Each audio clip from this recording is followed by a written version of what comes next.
upside down.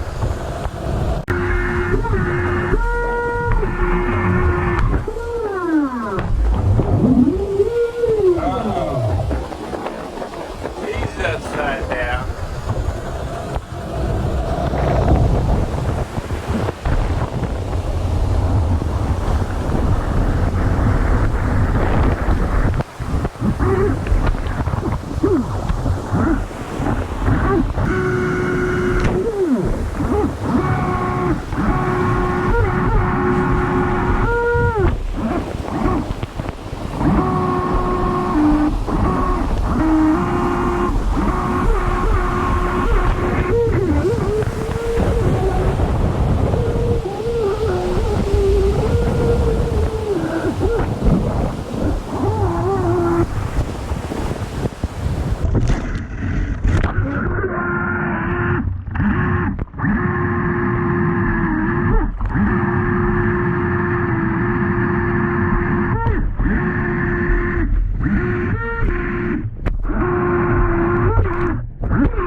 Well, I was gonna figure out why it wouldn't turn, but I don't know if you can see down in there.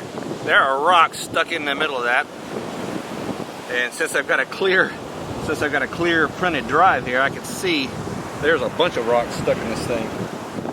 And my guess is it's probably chewed up, or seashells. It's chewed up my prop pretty well, I'm guessing. Oh yeah, prop is chewed to pieces. Okay, done with that one. Let's get the other one out.